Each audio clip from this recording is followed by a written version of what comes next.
Boa tarde a todos. Obrigado, Zé Augusto, pelo convite para falar de vocês. E você vê que a gente não improvisa, né? Estamos fazendo essa reunião aqui no momento apropriado aqui para a gente discutir as vulnerabilidades do setor externo brasileiro. Quer dizer, o que está acontecendo hoje lá na Ucrânia é um dado importante que coincide com, enfim, faz ressaltar essas vulnerabilidades do setor externo brasileiro na área de comércio exterior. Eu vou fazer uma apresentação rápida e depois deixar aí para algumas perguntas, né?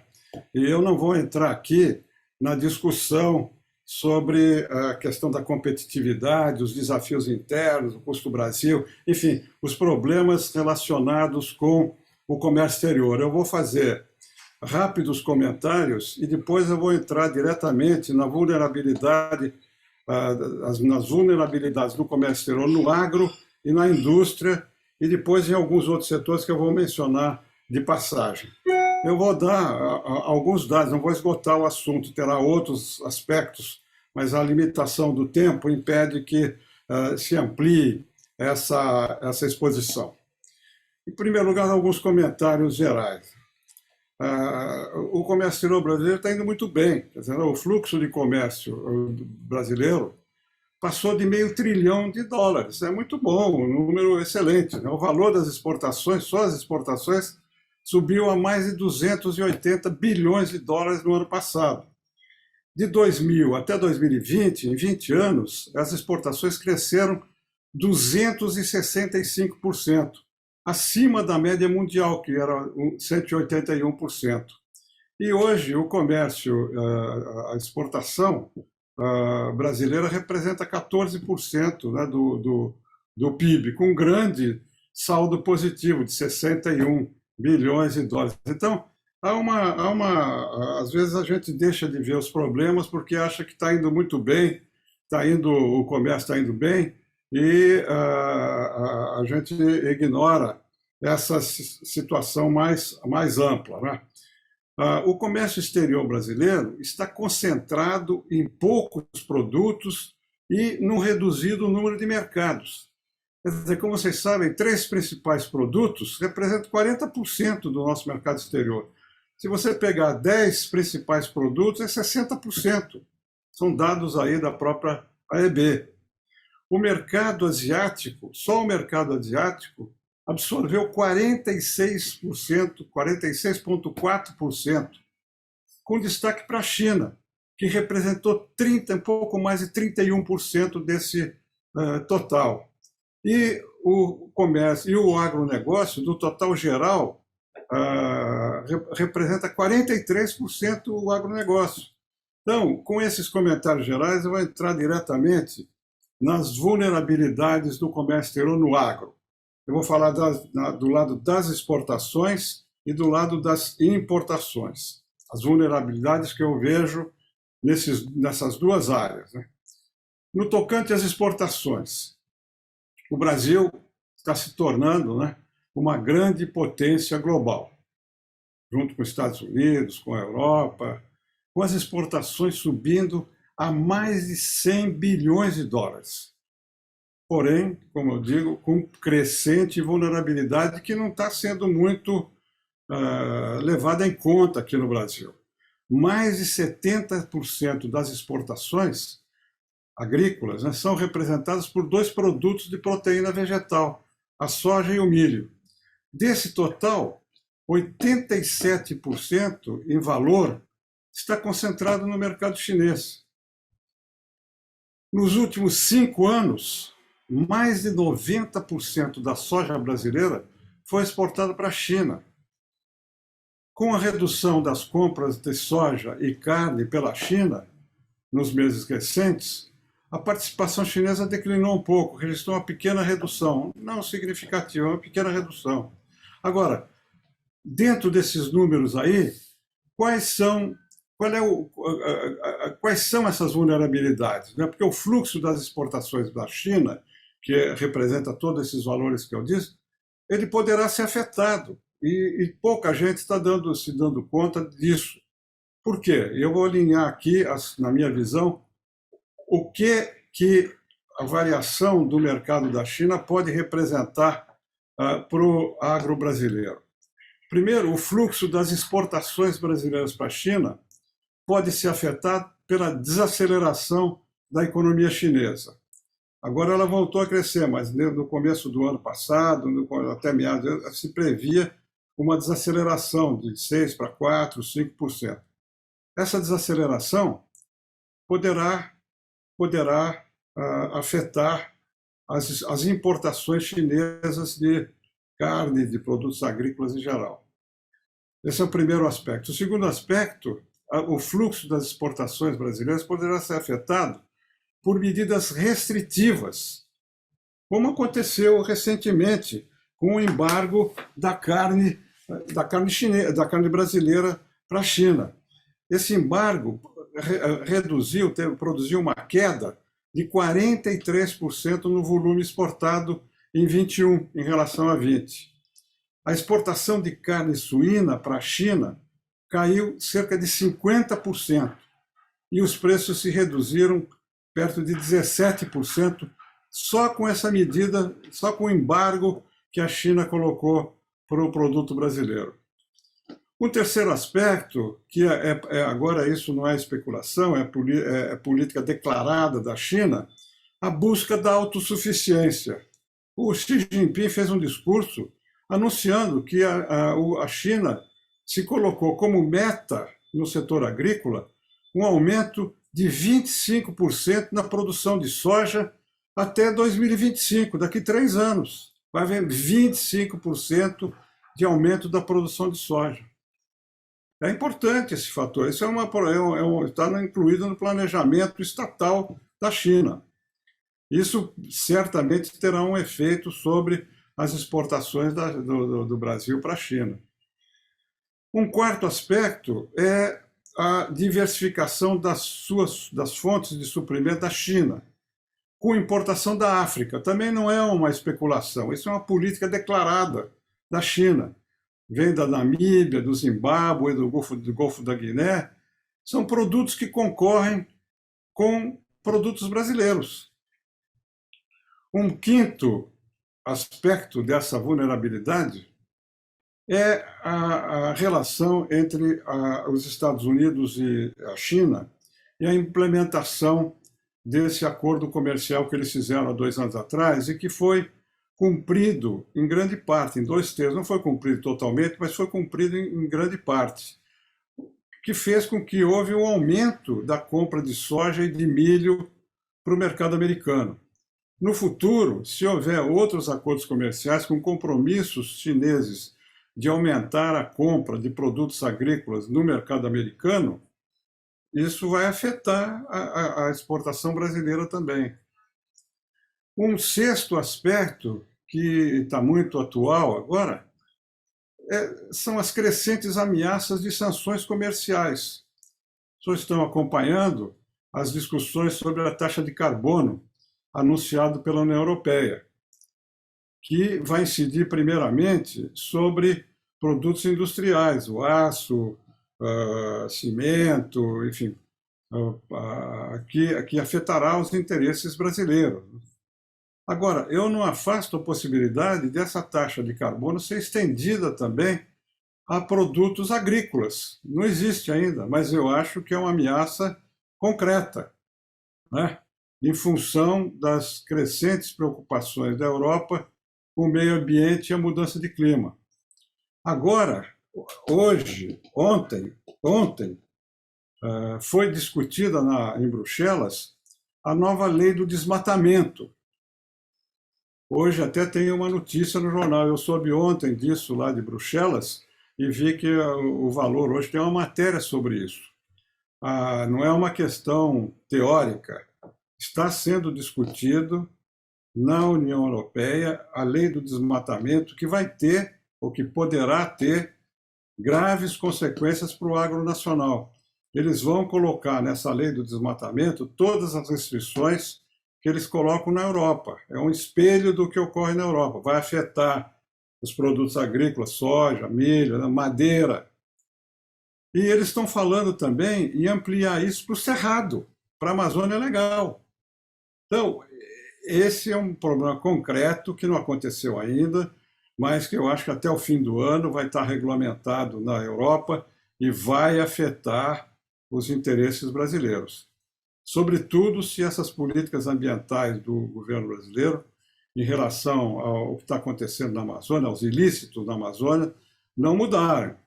Porque essa questão da Amazônia hoje está no centro das preocupações globais dos países europeus e dos Estados Unidos.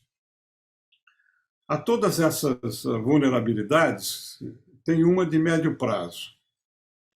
Ali num recente relatório da FAO, que ressalta incertezas que cercam as exportações brasileiras a médio prazo, inclusive por vários fatores, inclusive pela mudança de clima, com a desertificação da Amazônia e suas consequências sobre a produção agrícola na região, se essa política de desmatamento, não digo política, né? Se o desmatamento na Amazônia seguir sem repressão. A FAO já está dizendo isso. E agora, hoje também, com essa invasão da Ucrânia, um último ponto, o oitavo ponto, essas questões geopolíticas. Quer dizer, eu já me referi aí à relação China-Estados Unidos, e agora essa questão da Rússia. Felizmente, a gente não importa, a gente exporta alguns produtos agrícolas, pecuários para a Rússia, que não é tão significativo, e nem a gente importa produtos agrícolas, porque o trigo é importado em pequenas quantidades, e da Ucrânia a gente não importa trigo, nenhum produto agrícola significativamente.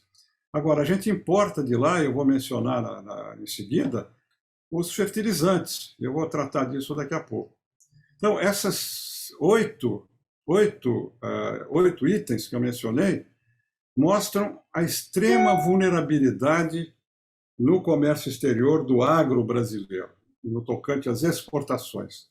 Nós estamos na dependência de poucos mercados, de poucos produtos, com fatores que a gente não tem controle. Não está na ordem do Brasil influir nesses fatores que poderão afetar negativamente a exportação brasileira. Em relação às importações dos produtos do agro, com elas ocorre o mesmo fenômeno. Alguns produtos essenciais ao agro são importados de poucos países. Eu vou começar com esse agora por causa da crise da Rússia. Questão dos defensivos agrícolas, dos fertilizantes. O Brasil, como os senhores sabem, o Brasil é o quinto maior consumidor de fertilizantes do mundo. Entre 80% e 85% da demanda interna é atendida por importações. Desses 80%, 22% são originários da Rússia. Só essa importação representa 62% do comércio bilateral. Importamos 22% da Rússia, 15% da China e aí menos de 10% da Bielorrússia também, que é o segundo maior produtor global de potássio. A Bielorrússia está sob sanções, né, que foram impostas pelos Estados Unidos e pela Europa desde 2021. Estão afetando as exportações e o preço do potássio. Eu fui procurado aí por pessoas do agro dizendo que eles não estavam conseguindo. Como é que eles iam fazer para importar da Bielorrússia? Isso foi antes dessa crise toda. Você imagine agora como é que vai ficar. Sem falar do aumento do preço que já houve nas bolsas. Hoje a gente está vendo o preço de todos os produtos agrícolas e insumos todos subirem. Então, a dependência externa dos defensivos agrícolas, na minha visão, torna urgente uma política para assegurar o suprimento desses produtos, né, componentes de fertilizantes, cloreto de potássio, ureia e outros, em vista das cotas até de exportação estabelecidas por Moscou. e a ministra Tereza Cristina esteve lá para tratar disso e garantiram a ela que o Brasil ia ter o seu fornecimento de fosfato e potássio garantido. Agora, depois do que está acontecendo lá, não sei o que vai acontecer. No caso da alimentação, eu falei dessa primeira vulnerabilidade dos fertilizantes. No caso da alimentação, vou dar um exemplo só, que eu conheço bem, eu sou presidente da Associação Brasileira da Indústria do Trigo, né? E nós tivemos hoje já várias reuniões, inclusive com gente de fora, para examinar o que está acontecendo no mercado de trigo. Então, é uma revolução aí, porque a Ucrânia e a Rússia são grandes produtores. A Rússia é o maior exportador global e a Ucrânia é o quarto maior exportador global de trigo do mundo. E o trigo, como os senhores sabem, é um produto essencial aqui no Brasil. São os pães, são as massas, os biscoitos, os bolos. É estratégico para a segurança alimentar. Pois um produto desse grau de sensibilidade depende de 60% da importação para o consumo doméstico.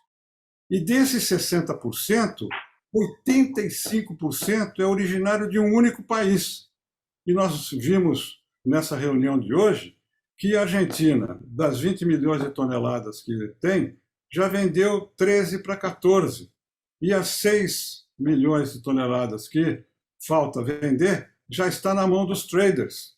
Então não tem certeza que possa vir para o Brasil, que vai necessitar para completar o seu consumo, né? A produção aqui é 40%, 60% a gente importa. Nós, lá da Bitrigo, propusemos, há 2 anos atrás, para o atual governo, uma política nacional visando a autossuficiência do trigo a médio prazo. E a Embrapa está desenvolvendo também sementes, técnicas para o aumento da área plantada no norte do Cerrado. Agora, se vem essa sanção da União Europeia que atinge o Cerrado, haverá problema também aqui para a expansão da produção de um produto que a gente depende perigosamente, na minha visão, do exterior.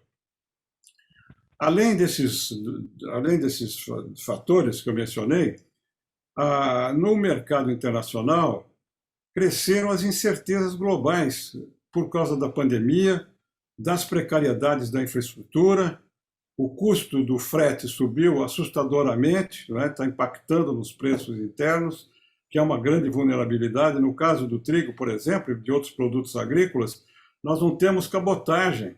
Tudo tem que ser feito por caminhão, um preço caríssimo, sujeito aí a greves, e o diabo que está acontecendo. E agora, com a lei do mar, da UBR do mar, talvez a gente consiga interessar aí grupos para aumentar a cabotagem aqui no Brasil. Para o trigo é muito importante, porque a produção do sul não pode ir para o norte porque não tem, o custo fica proibitivo. E agora, além dessas incertezas todas que eu mencionei, da pandemia, da infraestrutura, do custo do frete e tal, o risco do conflito bélico, que não é mais risco agora, né? Agora já ocorreu. Como é que vai se desdobrar isso? Vai demorar muito tempo? Vai ser rápido? Como é que vai ser? Onde é que a Europa vai buscar o suprimento? Porque todo o milho da Ucrânia é para a Europa.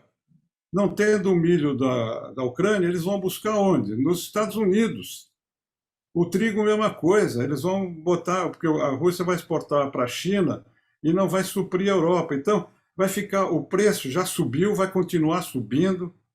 Pelo menos os técnicos com quem nós falamos aí, nos próximos 6 meses o preço vai continuar a subir. Depois, no segundo semestre, com a entrada da safra no norte, todos os produtos podem ter uma queda, mas agora continuará o preço. E aqui no Brasil isso é muito sensível, né, por causa da inflação do jeito que está e tal. Essas são algumas das principais considerações que eu gostaria de fazer em relação à vulnerabilidade para o agro. E as vulnerabilidades no comércio exterior para a indústria. Aqui eu vou ser mais rápido. Alguns comentários gerais e depois os números para mostrar a vulnerabilidade. Somente 10% das empresas, hoje, aqui no Brasil, podem ser consideradas 4.0. o que tem acarretado uma perda de mercado externo para as manufaturas, inclusive aqui na América do Sul. A indústria de transformação caiu de 28% do PIB em fim de 80 para ao redor de 10, 11%, a indústria de transformação, né? Em 2021. A indústria de transformação tem hoje um déficit entre importação e exportação de 111 bilhões de dólares. Eu acho que muito vai ter que ser feito para a reindustrialização do parque industrial brasileiro.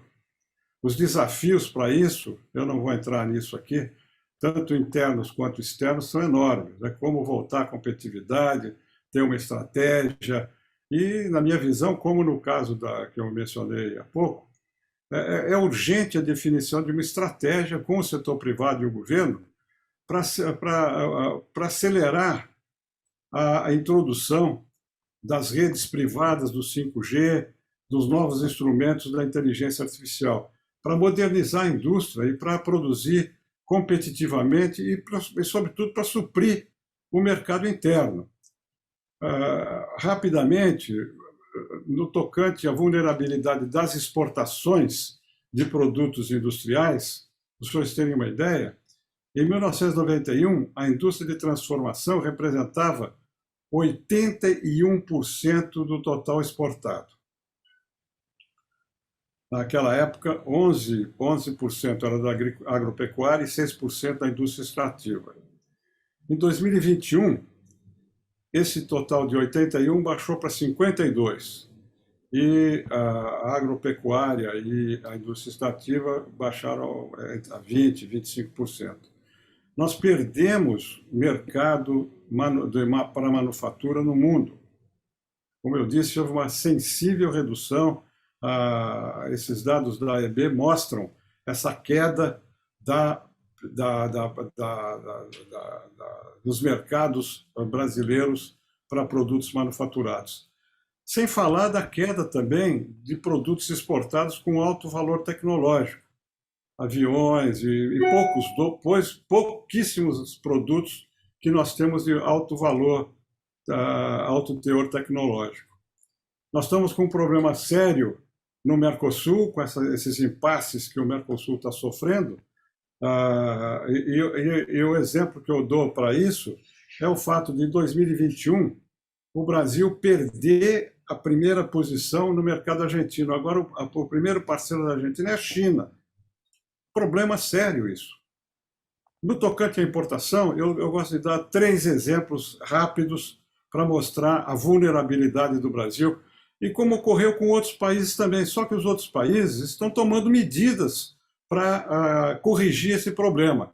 No caso de máscaras, no caso da saúde, por exemplo, produtos ligados aí à pandemia, máscaras, produtos de toda sorte, né? Aventais e respiradores, o diabo.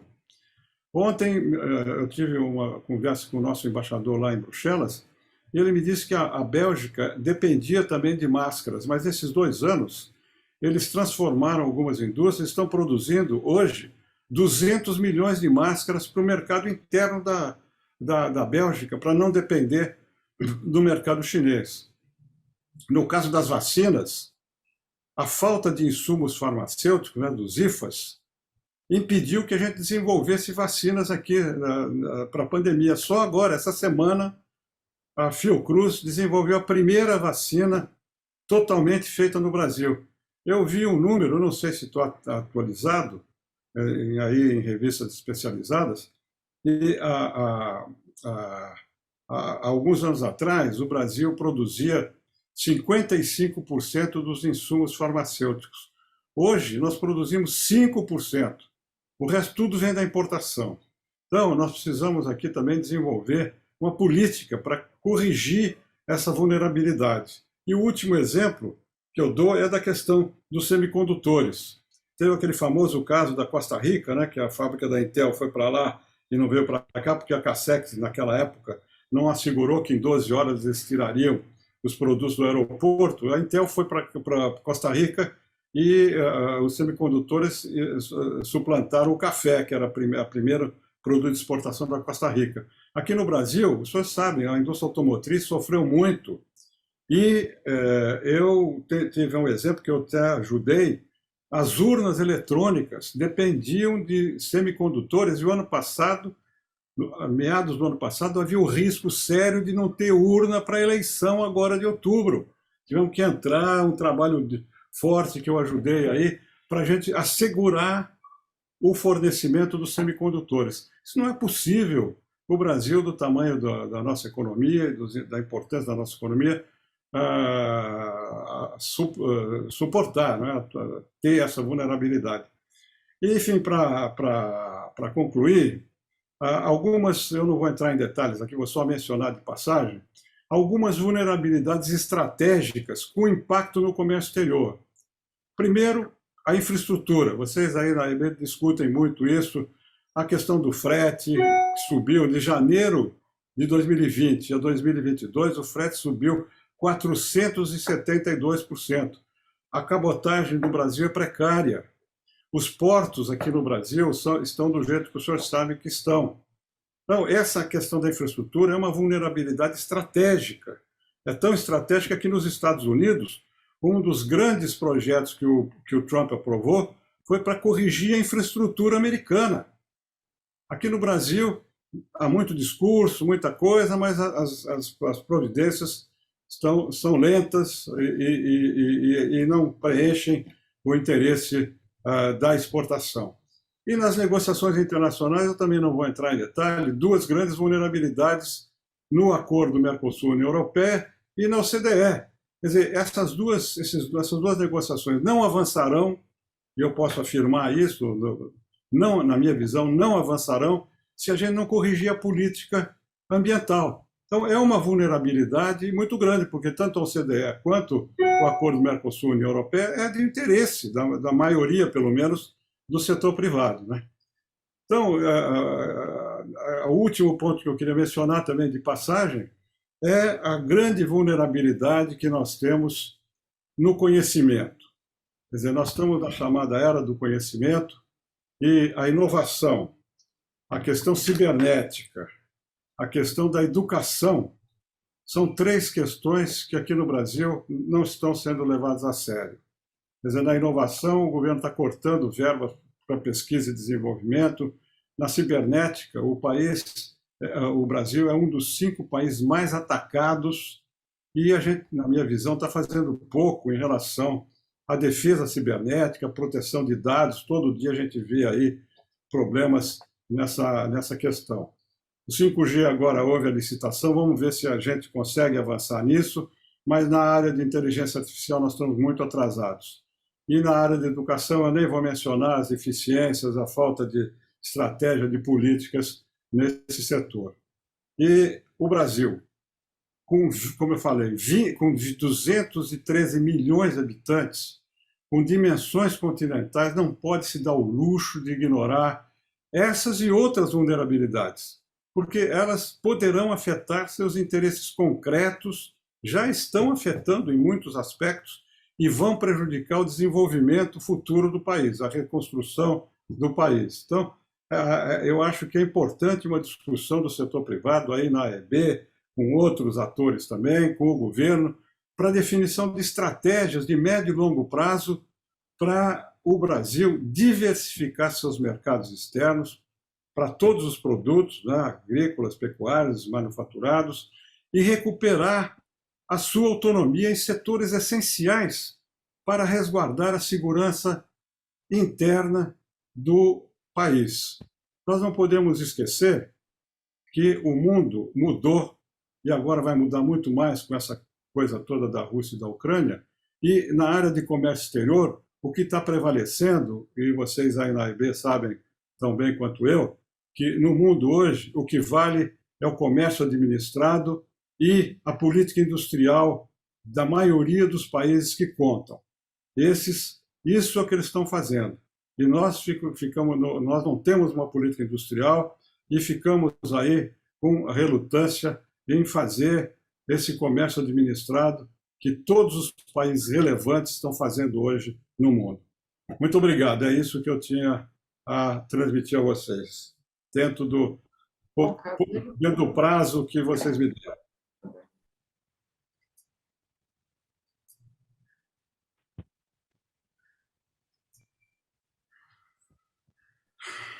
Estou às horas aí para responder alguma pergunta, se tiver alguém que tem interesse. Muito obrigado a você. Deixa eu passar a palavra agora para a Eliane Fontes. Obrigada, embaixador, excelente apresentação. Eu teria 2 comentários. O primeiro é com relação à questão dos fertilizantes. Nós temos uma grande reserva de potássio no Pará, que, infelizmente, foi atribuída a uma enorme reserva indígena. Então, eu acho que uma saída seria uma política de permitir que os indígenas explorassem esse potássio para reduzir a nossa dependência. E daria, inclusive, uma fonte de renda para eles, em termos de royalties e tudo mais. O segundo aspecto é a questão do IFA. Eu me lembro muito bem, trabalhando com o comércio exterior dessa época. A questão de 1909... quê? Questão do quê? Eu não entendi. A segunda questão é do IFA. Dos IFA. IFA. Em 1990, nós tínhamos diversas empresas que faziam IFA no Brasil. Então, nós não éramos simplesmente, não fazíamos só o medicamento, produzimos o IFA e os medicamentos. E com a política de redução tarifária drástica que ocorreu, houve um total desestímulo a essa continuidade de produção aqui no Brasil. E o que nós estamos vendo hoje é que a tarifa ainda é um instrumento de uma política industrial. E, ao contrário, nós estamos reduzindo cada vez mais nossas tarifas. Uma possibilidade era realmente de usar, em alguns produtos estratégicos, a tarifa até ao nível do consolidado, na OMC, para que realmente houvesse uma proteção, pelo menos temporária, para que as indústrias nascentes pudessem se instalar no Brasil. E o que se vê também hoje é um total enfraquecimento da defesa comercial, que é um instrumento lícito, usado por todos os países do mundo, mas, infelizmente, no Brasil, cada vez mais nós estamos enfraquecendo os nossos instrumentos de defesa comercial, expondo cada vez mais a nossa indústria. Então, ter competitividade nesse quadro está muito difícil. Então, seriam esses alguns comentários sobre a excelente apresentação que o senhor fez sobre as fragilidades e as vulnerabilidades do nosso comércio externo. Obrigada. Rubens? Quer que eu responda ou espero outras perguntas? Como você quiser. Posso responder? Clóvis, você vai aproveitar, já que você é do Pará? Vai fazer alguma referência aí, não? Clóvis? Posso? Está fechado o microfone. Desculpe. Presidente, é que eu sou igual ao Roberto Carlos. Eu não posso ver o microfone porque eu fico em emoções. Primeiro, eu queria parabenizar o nosso embaixador, Rubens Barbosa, não só por toda a história de serviços prestados ao Brasil que ele tem, como hoje esse brinde que ele nos deu com referência à exposição dele. Eu sou da Amazônia, sou aqui do Pará, e a Mônica sempre lembra o que eu disse em 1996. Eu disse, olha, vocês assumem compromisso aí no Sul, mas quem paga a conta somos nós aqui na Amazônia. Dito isso, eu quero dizer com a questão da divulgação da Amazônia. O Estado do Pará, 70% do Estado do Pará já é reserva. E com enormes jazidas minerais, não só de potássio, como fosfato, nós temos tudo aqui, não pode tocar. Isso é um problema. Outro problema é a questão das divulgações da ONG.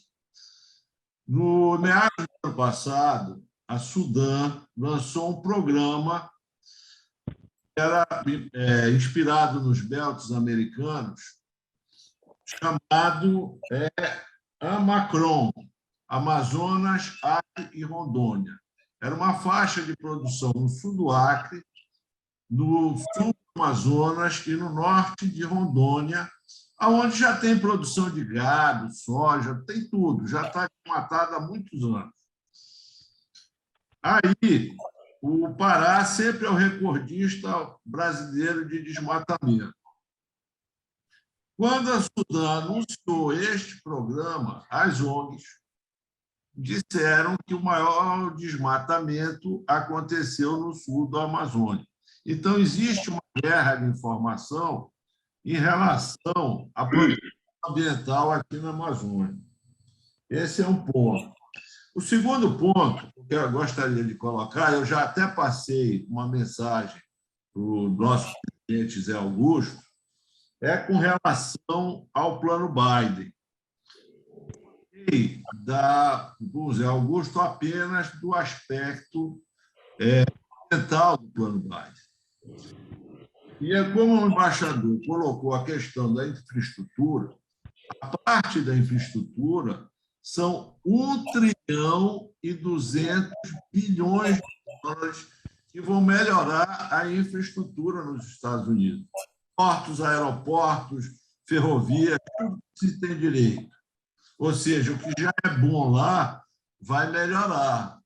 E nós vamos enfrentar com o que temos aqui. Nesse aspecto, nós temos o embargo da Ferrogrão a pedido do PSOL. Uma deputada aqui do Pará, chamada Vivi Reis, é a principal articuladora do embargo contra a Ferrogrão, promovido no Supremo Tribunal Federal, por causa de 400 hectares numa floresta nacional de 850 milhões de hectares. Isso daí é comprometedor, é um problema. E, por fim, como se fala na indústria, nós temos o pacote ambiental do governo Biden, 550 bilhões de dólares para serem gastos até 2033. O que é que está previsto no plano Biden? Subsídio para produção,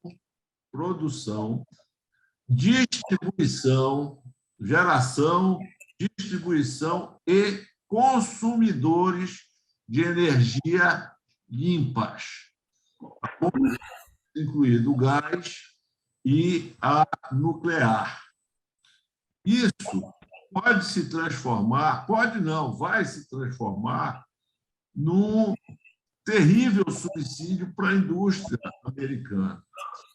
Só para fazer uma comparação, nós brasileiros todos, inclusive o pessoal do Sul e do Sudeste, está pagando uma conta de energia elétrica brutal, porque em 2002 o CONAMA, que é o Conselho de Meio Ambiente, baixou uma resolução que torna proibitivo a construção de lagos de contenção nas hidrelétricas da Amazônia. Então, nós temos 11 hidrelétricas na Amazônia que não têm lago de contenção. Enquanto Tucuruí, o lago de contenção, aguenta 3 anos de seca produzindo, Belo Monte não aguenta durante 4 meses do ano. Das 11 turbinas que ela tem, ela gera energia de meio. É o maior custo de capital em hidrelétricas do mundo, é a hidrelétrica de Belo Monte, em Altamira. É um fato que, no nosso pensamento para a reindustrialização do país, nós vamos ter que resolver. A água aqui da Amazônia, são 174 gigawatts de potencial que nós temos e que não podemos fazer barbaridades com as nossas hidrelétricas. Era isso que eu queria colocar. Por quê? Porque nós não vamos resolver... mas voltando ao pacote, tem a questão dos carros elétricos, $7.500 de bônus para quem comprar um carro elétrico nos Estados Unidos. E se o carro elétrico for montado nos Estados Unidos, são mais $4.200. E, por fim, dentro do pacote ambiental, há um programa de incentivos, inclusive a fundo perdido, para pesquisa e ações que sequestrem carbono da atmosfera. No estado da Flórida, tem um programa do estado estadual de sequestro de carbono por pasto para pecuária. Ou seja, na verdade, pelo menos na minha cabeça, Deus queira que eu esteja com uma paranoica Amazônia, esse pacote, principalmente o pacote ambiental, vai representar um tremendo subsídio a favor das indústrias americanas. E, infelizmente, o nosso maior concorrente no mercado agrícola são os Estados Unidos.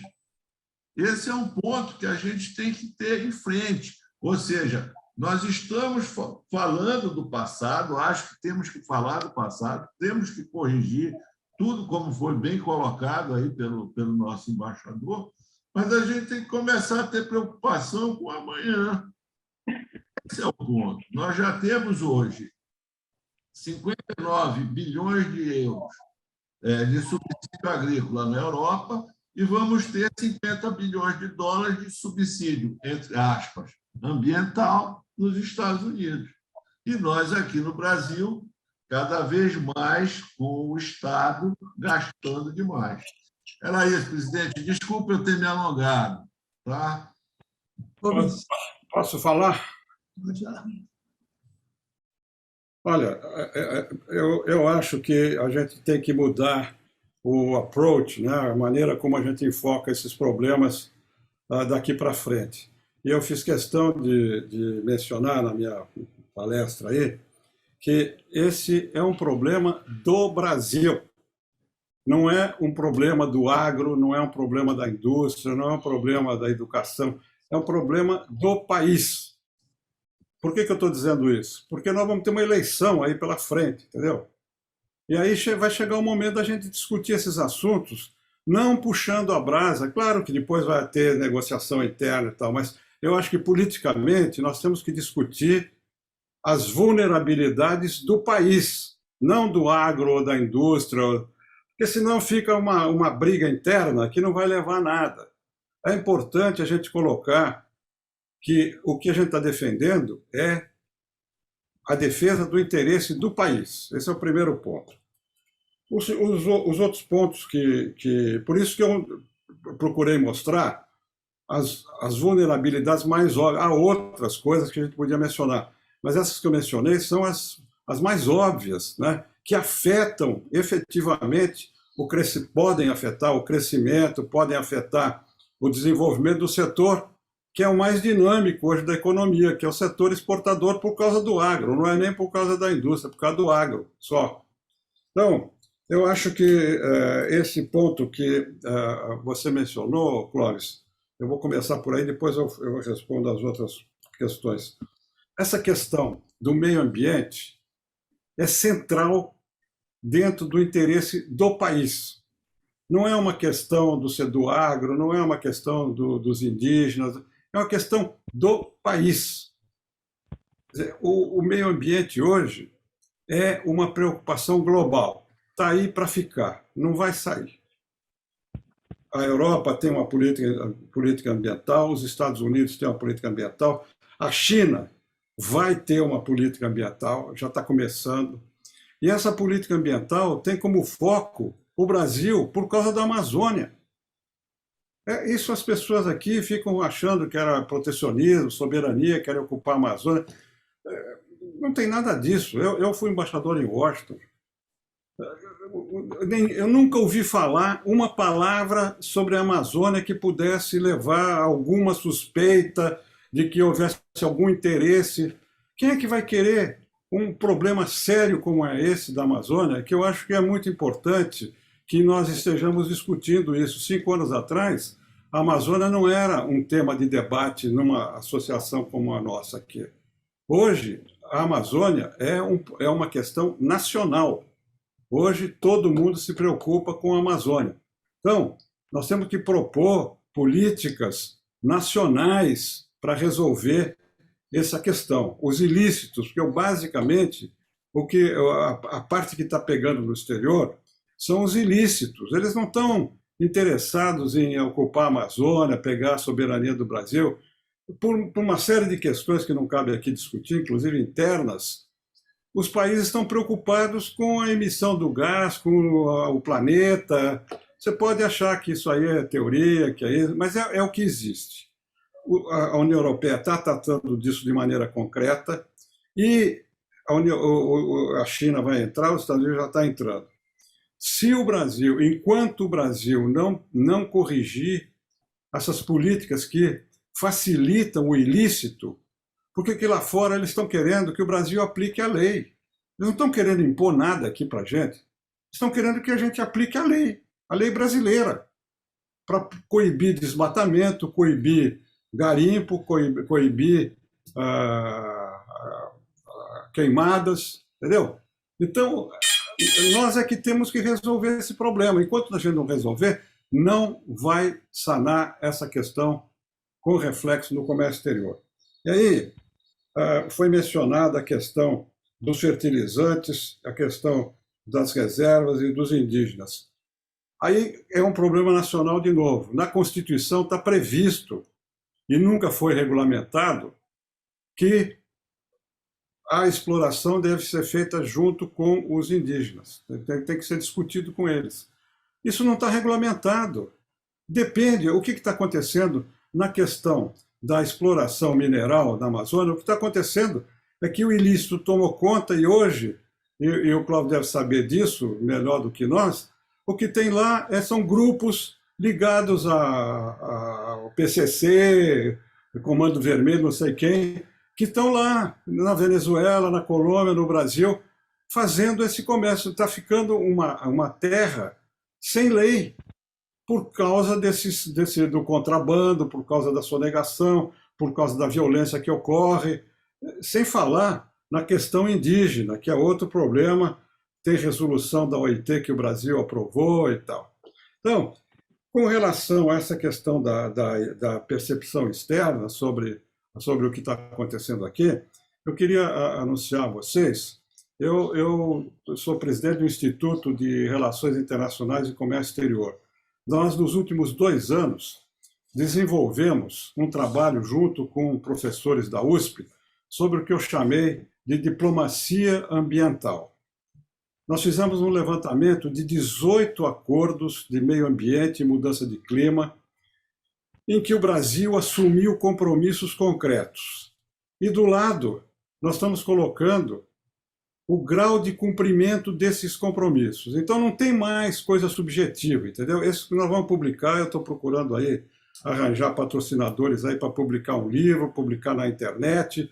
Isso aí vai resolver, porque esse trabalho é independente, feito por uma instituição privada, com professores da USP privados, não tem ONG, não tem governo, não tem ninguém.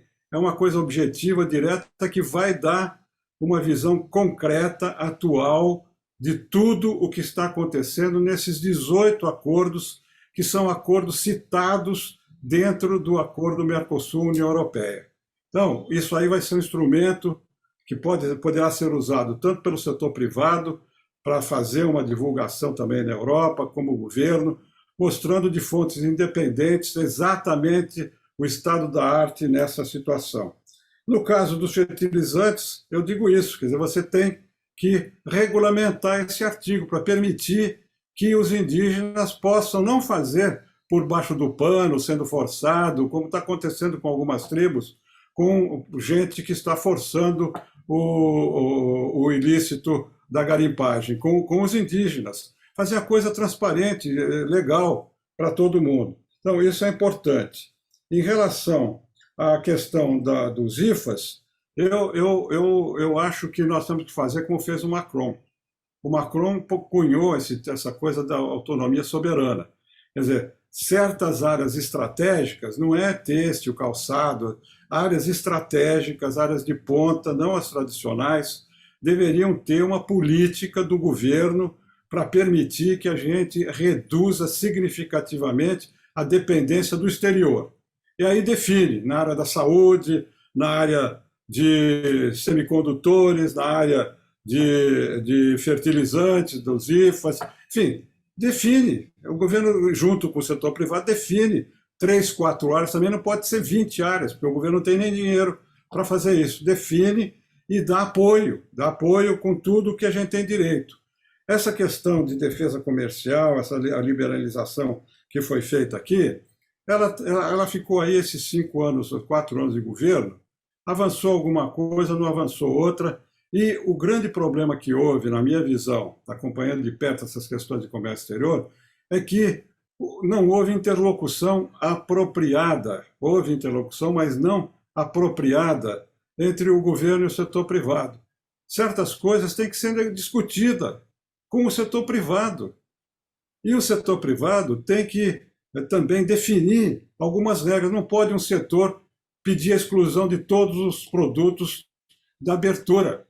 Não existe. Quer dizer, não dá para. Nós ainda estamos com alguns cacuetes das políticas anteriores dos últimos 60 anos, de reserva de mercado, de subsídio, de juros privilegiados. Agora não tem mais, por várias razões. Uma delas é porque o governo quebrou, não tem dinheiro. E agora, com esse governo que a gente elegeu, porque tinha uma política liberal que não conseguiram implementar direito e não tiveram um diálogo apropriado com o setor privado, em muitos casos acabou prejudicando e até paralisando essas negociações. Então, essa questão dos fertilizantes e do IFA, eu acho que tem que ser visto com muita atenção, regulamentando a Constituição. Não é só para fertilizantes, para outros produtos também. Hoje, você vê o contrabando que existe de ouro, o Brasil exporta não sei quantas, 200 e tantas toneladas de ouro, tudo ilegal, com documentação equivocada, falsificada, enfim, há toda uma máfia que trabalha nessa área que reduz a renda até do Estado, porque não se cobra imposto, sai tudo por uma parte legalizada, sai direito, outra parte sai por contrabando. Enfim, é uma situação muito, muito delicada. Agora, com relação, para terminar esses 3 comentários, a questão do meio ambiente, eu acho que é gravíssima e eu acho que o futuro governo tem que colocar o meio ambiente, a mudança de clima, no centro da política externa. A política externa deve ter o primeiro pressuposto, primeira prioridade, meio ambiente e mudança de clima, para a gente recuperar a credibilidade do país no exterior, a gente produzir resultados, né, com a mudança da política ambiental, com o fortalecimento do IBAMA e dos outros órgãos, e sem esses resultados não vai funcionar. Não adianta a gente fazer qualquer discurso aqui de economia limpa, de água, que não sei o quê. Não adianta. Se a gente não produzir resultado concreto na Amazônia, nada vai mudar. Obrigado. Deixa eu fazer a última pergunta aqui. E a última pergunta, por favor, se puder ser mais rápido. Vou ser bem direto. Embaixador, agradeço pela palestra, acho que foi bem interessante. Eu trabalho na Volkswagen Caminhões e Ônibus, setor automotivo, e acho que você comentou um pouco sobre todos esses problemas que a gente acaba tendo em relação a semicondutores, por exemplo, e acho que você citou alguns exemplos disso, mas eu queria perguntar, eu acho que a gente teve uma grande, depois da queda do Muro de Berlim, uma grande força de globalização no mundo, de cadeias globais de valor. Você acha que a tendência é que isso se retraia cada vez mais e esse exemplo que você falou da França seja cada vez mais comum? Então, os países tentando internalizar esses setores estratégicos e diminuindo essas cadeias? Como é que você vê isso? Obrigado. Rapidamente, a resposta é sim, já está acontecendo. A França está fazendo, os Estados Unidos estão fazendo, os países europeus estão fazendo isso, o Japão está fazendo isso. Não, houve uma concentração muito grande na China das cadeias produtivas. E agora, com essa dificuldade toda, essa luta entre os Estados Unidos e a China, ficou muito clara a vulnerabilidade de todos os países. Então, o Brasil, por causa do parque industrial, por causa da necessidade de geração de emprego, de volta do crescimento, nós temos que dar prioridade a isso também. Nós temos que incentivar, dar incentivos para que novos investimentos ocorram, para a gente poder ter em áreas estratégicas um mínimo de produção nacional. Se fixar metas para cumprimento e tudo, e cada setor definindo o que é um mínimo para dar segurança, para evitar o que aconteceu nesse passado recente. Ok. Rubens, muitíssimo obrigado pela sua apresentação, como sempre, excelente. Vai nos fazer pensar, refletir, porque os desafios são muitos. Tem que tomar uma posição. Muitíssimo obrigado. Você tenha uma boa tarde. Se quiser continuar comigo, é um prazer. Okay? Obrigado, hein? Obrigado, Zé Augusto. Muito obrigado pelo convite, pela oportunidade de trazer à discussão esse tema que eu reputo um dos mais importantes para a volta do crescimento, do desenvolvimento do país. Muito obrigado.